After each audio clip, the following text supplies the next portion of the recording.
大家好，歡迎翻到嚟聽 Talk。今日呢條片咧就係講下季後賽嘅一啲 prediction 同埋一啲嘅分析啊。咁咧將會 focus 喺咧西岸3對6、4對5同埋東岸3對6、4對5呢4個嘅系列賽。不過開始講之前咧，都要淺一談咧，就係琴晚嘅 Play-in Tournament 嘅賽事啊。咁啊，76人咧主場擊敗咗魔術啦。魔術都唔係話冇機會噶，不過呢一場比賽最後咧 ，Maxi 帶領再加上 Andre Drummond 啊，喺最後咧關鍵最後1分鐘嘅時候，底角射咗個3分波咧，係嗰啲 No，Oh yeah 嘅嗰啲 moment，咁啊帶領球隊咧贏波咁樣樣。咁啊7號種子咁佢將會咧就係喺季後賽作客會遇到塞爾特人啊咁樣樣。咁東岸最後一場 Play-in 賽事咧就會係魔術翻主場，咁啊佢哋會對住 Charlotte 嘅賽事咁樣樣。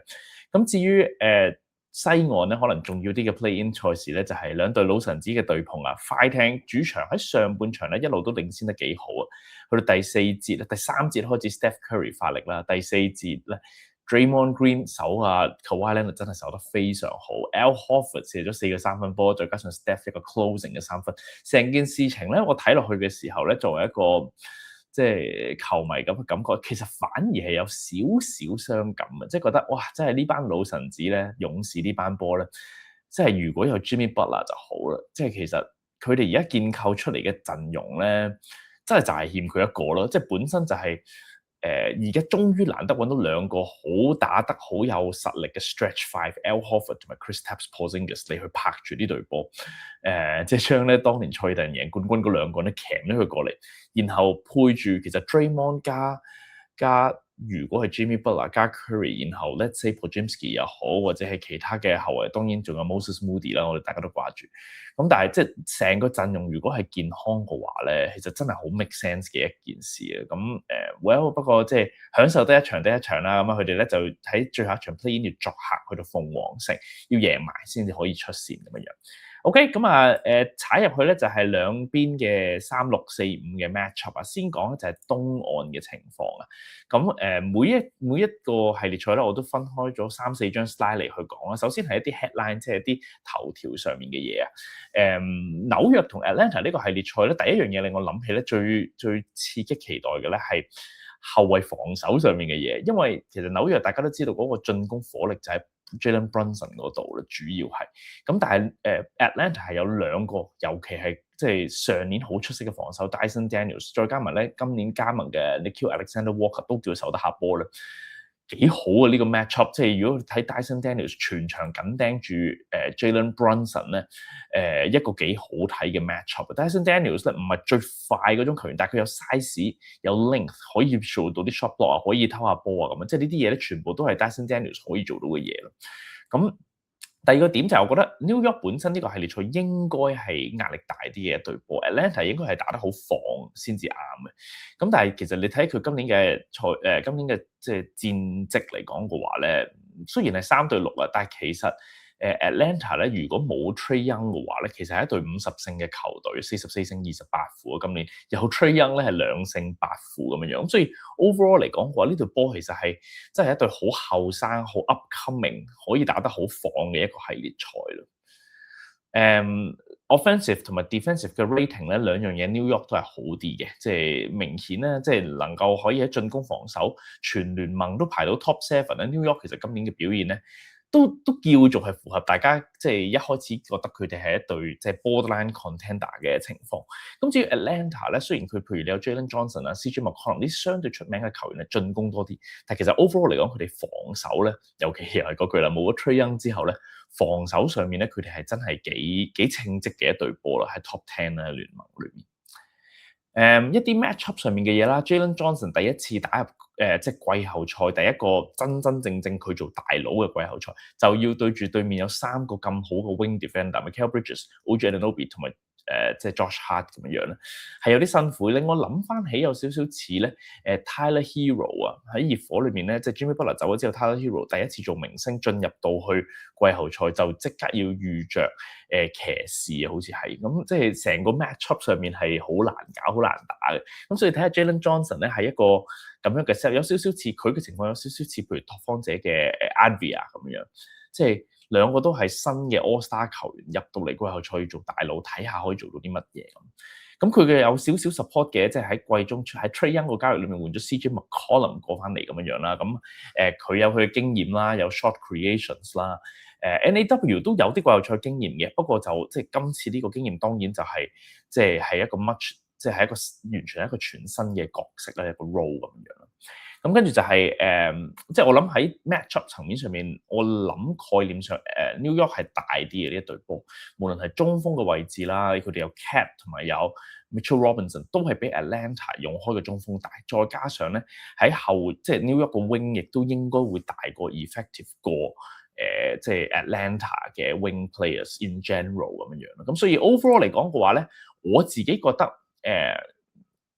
matchup 上咧 Atlanta 唔係特別好，我會想啊，如果我係鷹隊咧，我其實係比較 prefer 對到騎士咯，if possible。咁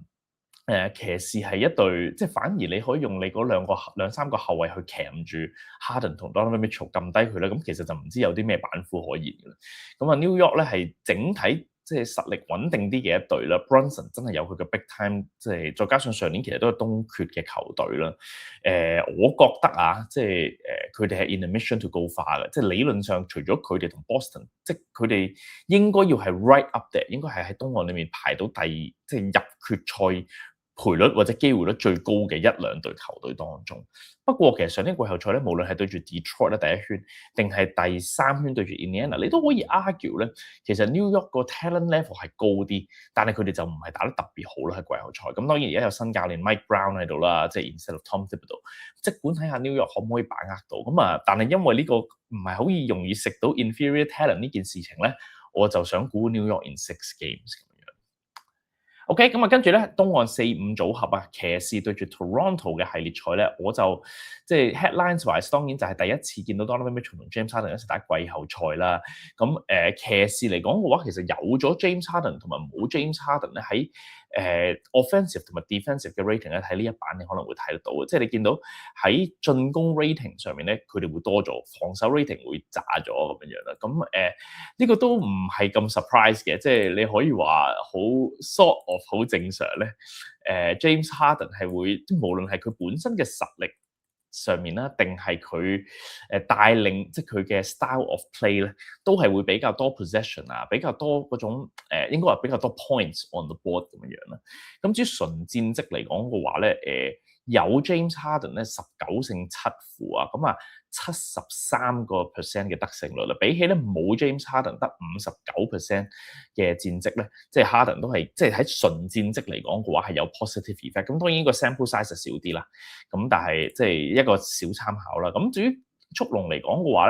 咧，你可以話同鷹隊類似咧，就係其實一個好大嘅恭喜，即係連 play in 都唔使打，直接咧都幾 overachieve 入到嚟季後賽5號種子嘅身份。咁但係可惜咧，佢哋入到嚟有少少跛下揼下咁樣樣咧，因為你嗰個兩個後場嘅主力 RJ Barrett 同埋 Immanuel Quickley 咧，都係最尾呢2-3個禮拜其實係 in and out the lineup 咯，有時可以打下，但係跟住又好似傷翻休息咁樣樣，咁所以唔算好肯定佢哋嘅狀態咧係咪係最 top fit 嘅情況。速龍咧就係防守好啲 ，in terms of rating 咧，佢哋係守得波，因為即係其實現代化啲嘅對波，即係機動性啊，再加上有 Scottie Barnes 喺度，應該會講多少少佢啦。matchup 層面上面咧就係即係騎士係有 star guard 嘅，咁速龍咧就係 injured guards。講真，如果速龍嗰兩個球員 Barrett 同埋 Quickly 唔能夠即係健康翻少少嚟去打呢一個系列賽嘅話咧，佢哋嘅後備上嚟咧好弱啊，即係後場上面，咁所以幾重要咯，即係睇下 Quickly 啊 Barrett 可唔可以盡快去翻一個合理嘅一個狀態嘅當中咁樣樣。咁跟住就係4號位嘅對決啦，我都幾期待睇呢一個 matchup。Scottie Barnes 對 Evan Mobley 嗱，兩個身形上打法上都幾唔同嘅，即係 Evan Mobley 撩瘦 Scottie Barnes 就真係幾大份幾 muscly 嘅咁樣，咁而且 Scottie Barnes 咧防守即係兩個都係防守好好嘅球員啦，喺4號位5號位嘅位置，即係一個 small ball 5或者4號位咧，佢哋都係好 impact 到防守層面上面嘅嘢。咁Scottie Barnes 都有少少組織力 ，whereas Evan Mobley 咧，尤其係上年開始，我覺得佢開始有少少突破能力嘅，喺某啲嘅場合嘅當中。咁我覺得速龍要贏嘅話，或者要 make it very competitive 咧，Scottie Barnes 一定要 outplay Evan Mobley 咯。咁跟住另一個 matchup 我會特別睇住嘅咧，就係速龍嘅中鋒 Jakob Poeltl 咁啊，佢係一個比較典型。可能5年、10年前 NBA 嗰種中鋒大杉型嘅，嗱其實佢嘅 mobility 咧喺5年前、10年前咧係唔錯嘅，但係嚟到今時今日嘅 NBA 咁着重嗰種都係無限 pick and roll，尤其騎士咧，基本上 Harden 同 Mitchell 係無限打嘅啫。咁 Jakob Poeltl 能唔能夠可以即係成個系列賽不停咁樣追佢哋咧 ？Again，佢唔係太差嘅，但係要成個系列賽咁樣追咧 ，I'm not very sure 佢可以做得到咁樣。咁至於 clutch time 咧，咁啊兩個球員咧都係你可以話係職業生涯咧係多有時會俾人話究竟你 clutch 唔 clutch 㗎咁樣，就係 Donovan Mitchell 同埋 Brandon Ingram 啊。咁其實 to be fair to 佢哋兩個球員咧，佢哋兩個都喺季後賽裏面有嗰啲 big shot 或者有啲 big games 嘅。咁比較出名少少咧 ，Brandon Ingram 就係幾年前啊，即係對住太陽嗰系列賽咧，佢能夠即係帶領塘鵝逼到咧太陽，即係要6場先搞得掂佢。嗰個系列賽 Brandon Ingram 係即係少少即係職業生涯代表作啦。咁今次亦都有機會啊，即係 in theory 咧，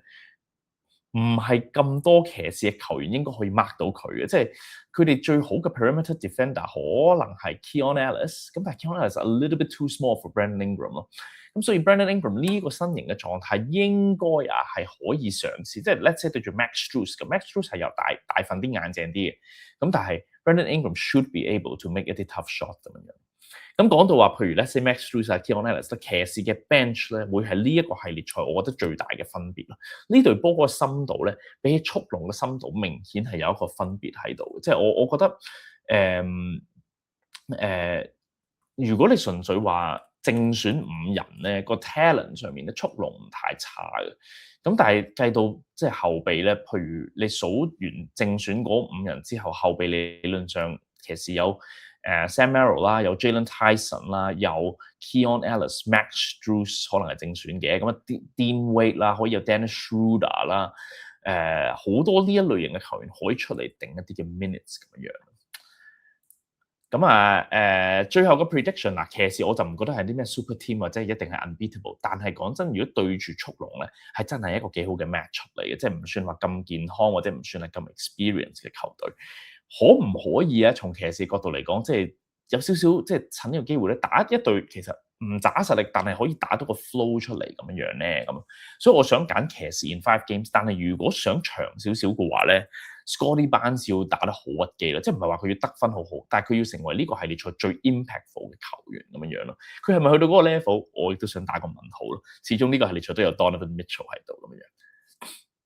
好咁啊，西岸啊 Powerhouse 嘅對決嗱，其實咧 we have been waiting for this 我哋等咗好一段時間。我哋知道呢4隊咧叫做 borderline 嘅 contender 咧，係喺西岸嘅3至6號種子一段時間。咁卒之咧磨下揾到咧，我覺得啊，最後結果係即係以第一圈嘅角度嚟講係最好嘅 matchup。Denver Minnesota 4年裏面第3次咧，佢哋會喺季後賽對碰啦。再加上2年前咧 Denver 衛冕失敗咧，就係輸咗俾 Minnesota 1-1啦。之前嘅層面，所以都係有一啲即係復仇嘅 series 喺當中。咁至於湖人隊嘅話咧，其實因為佢哋2大主力受傷嘅關係咧，其實即係能夠遇到所謂 weakest 嘅 Houston 咧。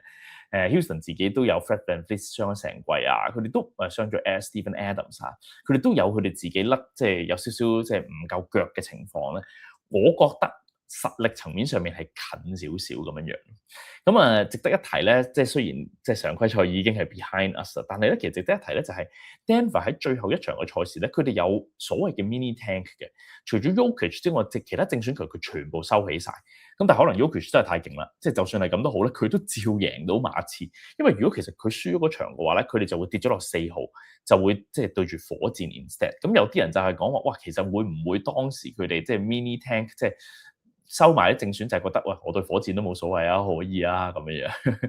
咁至於調翻轉嘅角度嚟講，就係亦都有啲人講話馬刺點解唔出 Wemby 咧？因為如果 Wemby 喺度，如果馬刺打得低，冇乜正選陣容，冇乜正選球員嘅 Denver 嘅話咧，其實馬刺可以令到即係 Denver 跌落4，咁湖人上3嘅話咧，咁變咗好似個 matchup 喺第2圈啊，諗得遠少少咧，馬刺可能會打得好少少。不過 anyway， 全部都係 behind us 啦，而家就係3-6。木狼、丹佛嘅系列賽，兩隊都係好大嘅球隊啊！咁當然咧，比2年前輕輕細一啲啲嘅，但係仍然喺 size 上面都好夠嘅。2年前當木狼贏嘅時候，主要係 Karl Anthony Towns，而且佢亦都幾多時候咧，可能起碼一半咧可以 match up on Jokic。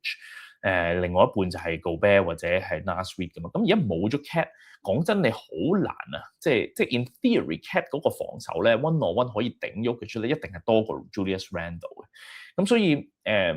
而且 Gobert 亦都老咗少少啦，即係唔再係即係2年前嗰種 impact。Naz Reid 雖然話整體實力可能好過2年前，但係佢嘅防守亦都唔係話即係守 Jokic 嘅嗰個狀態咁樣。咁至於Denver 層面，佢哋都細一啲啲嘅，就冇咗即係手長腳長三分主力嘅 Michael Porter Jr. 咁換嚟咧就係比較近少少2號位啊，即係近少少後衞少少2、3號位嘅 Cam Johnson 喺度咁樣啦。咁所以即係雖然係復仇之戰，但係兩隊波其實正選都有 tweak 過一下咁樣。rating 層面上面咧，唔知點解冇show 到 Minnesota 嘅 rating 咁，但係 anyway 丹佛咧原來今年咧係全聯盟第一啊喺進攻嘅 rating， 咁啊比起佢哋嘅防守咧，成日都話咧，即係要贏總冠軍咧，防守咧唔知最近20年啊，得一隊冠軍球隊咧係喺 defensive rating 咧係低過20嘅啫，就係2001年洛杉磯湖人即係 OK 組合嘅時候，因為 OK 太勁啦，所以防守咧喺常規賽勁唔勁都唔緊要啦，季後賽一 turn up 即刻屈你機咁樣。咁但係 Denver 咧就係即係架構層面上面佢哋嘅防守就係唔係特別好嘅。咁只要木狼咧即係補翻個資料俾大家咧，就係進攻係12，防守係排第8咁樣樣。matchup 層面上面咧就你可以想像到 Cam Johnson 同埋 Christian Brown 去守 Ant 啦。咁我有少少想睇 Denver 咧試下用 Aaron Gordon 去守 Randle。嗱 Aaron Gordon 當然都可以去守 Ant 嘅，亦都唔排除佢會有呢啲 minutes 嘅。但係講真，如果我係 Denver 咧，我會覺得 Ant 係咪都會攞到佢嘅分嘅？但係如果我可以 slow down 到 Julius Randle 嘅話咧，呢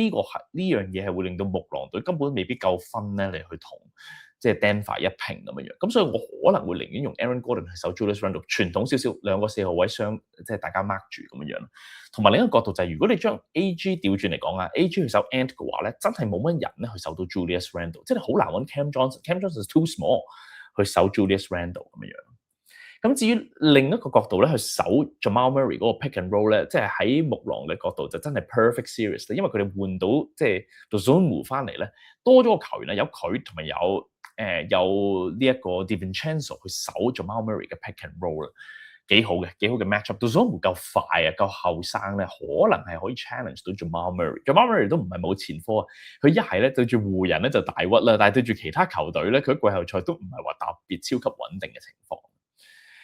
終於係咪 Denver 有個季後賽嘅 bench， 定係其實都麻麻地啦？講真咧，今年咧有啲場數咧 Jokic 中間一段時間咪冇打嘅，或者即係 Aaron Gordon 有好多時候冇打啦 ，Peyton Watson 啊，連佢哋後備4號位都唔係即係咁健康嘅一年咧。但係整體嚟講咧，佢哋都叫做比起以往咧有多少少 bench 啊 ，Tim Hardaway Senior 唔係 Tim Hardaway Junior 咧，今年打咗80場咧，其實佢幾 effective 嘅喺呢一隊波嘅當中，入到2.8嘅三分，射41% 嘅三分命中率。當然佢哋有 Bruce Brown 啊，有 Spencer Jones 啊 ，Julian Strawther 啊，而家即係 Peyton Watson 應該會復出。即係 generally speaking，佢哋嘅後備 talent 同埋佢哋用嘅次數係比起以往多好多咁樣啦。咁所以即係佢哋係會個 bench， 我覺得我會睇好佢哋多過木狼少少咯。呢個係咪即係除咗話係即係最有實力嘅系列賽，會唔會係最 physical 嘅系列賽，甚至要打下拗下，即係會唔會 Jonas Valanciunas 出嚟同 let's say 木狼而家有翻 Kyle Anderson 出嚟咧打下牙交，可能會係咁嘅。咁至於會唔會 without Aaron Gordon， 頭先即係做一兩個 slide 講會唔會 without James Harden 啦。咁啊 Aaron Gordon 就係呢隊波嘅 X factor， 因為明顯有佢喺度咧，戰績上面咧係好好多啦，即係個得勝率係高好多。Best Heavyweight Battle 啦，咁啊最近 Denver 連贏唔知11、12場，咁啊進入季後賽嘅當中，咁所以我諗大部分人都會揀 Denver， 但係個問題就係係唔係又係我哋數漏咗 Minnesota 嘅嗰種實力咧？其實講往2年嘅季後賽，佢哋都係西決嘅球隊，都係俾人睇淡嘅情況之下入到西決嘅。Anyway， 雖然係咁講，如果真係要 predict 嘅，我揀 Denver in 6 games， 所以 sorry 啦，即係 Minnesota，we are still a little bit counting out on you 咁樣。最後一個系列賽 Lakers 同埋火箭嘅系列賽啦，咁啊 injury status update 咧其實就冇乜嘅，即係我最近睇翻就話，即係 Luka 好似已經翻嚟美國呢一邊咧，加入翻球隊嘅一個康復嘅，即係同埋加入翻球隊啦，同埋即係繼續努力康復咁樣樣。但係睇翻佢同埋 Austin Reeves 本來話 Grade 2嘅 injuries 啊，佢哋傷嘅嘢唔同，但係都係 Grade 2啦。都係講緊4至6個禮拜，而其實或者4至8個禮拜，而其實真係唔夠時間，即係好似講到咧，就算佢哋最快復出咧，都係第2圈開始嘅時候咯，所以有少少驚佢哋係唔係真係咁值得喺今年啊？即係就算俾佢哋全員健康都好咧，都唔係好多人會睇好佢哋。譬如第2圈對住假設對雷霆嘅話，係咪真係咁容易贏到雷霆？多數人都應該唔會揀 Lakers 咯。咁所以我諗要諗得長遠啲，即係呢兩個球員唔需要真係為咗呢兩個系列賽。我知道佢哋尤其 Luka 係一個好 competitive 嘅球員 ，Reeves probably yes as well。但係唔係咁值得去拼命到一個地步，係要即係其實係未好翻都要即刻打翻咧，我就會有啲問號咁樣樣。咁反正佢哋有 The King 喺度啦，咁啊 everything is possible with the King。咁啊，佢即刻由咧今年咧平時打開呢個 best role player 一個 super max 嘅 Draymond Green role 咧，變翻做 I'm the man, I'm the king 嘅嗰個狀態。個波會喺翻佢度啦，佢會組織進攻啦，其他人就努力打防守啊咁樣樣啦。冇咗 Luka，冇咗 Austin Reeves，進攻一定係渣好多，但防守可能會好翻啲咧，個 energy 可能喺度咁樣樣。即係我諗一個 headline 就係又睇到一個 LeBron KD 嘅系列賽啦，即係終於啊，即係呢個 rival 咧，即係我哋成日去 LeBron Curry 咁樣樣，係好多打咗4個決賽，好難去 contend with 呢樣嘢。但係 LeBron KD 本身有一樣嘢有趣嘅就係佢哋兩個係打同一個 position 啊，佢哋真係會有唔少時候咧係 match up with 對方咁樣樣咯。咁而且咧，即係卒之湖人補到佢哋嘅主場之利咧，我覺得係 give them a lifeline，give 到佢哋一個小盼望。會唔會可以搏到呢個系列賽翻嚟咁樣？好，進攻防守 rating 湖人我其實查都冇查，因為其實冇咗 Luka 同冇咗 Austin Reeves 呢樣嘢都唔重要啦。相反火箭咧其實係幾值得令人即係覺得well done 喎，原來攻守都係 top 10嗱，我哋成日係話咧睇翻歷史咧，攻守你都係 top 10嘅 rating 嘅話咧，你真係贏冠軍嘅機會係唔細嘅，咁所以其實係幾 contending 嘅一個 rating 嘅數據咁樣。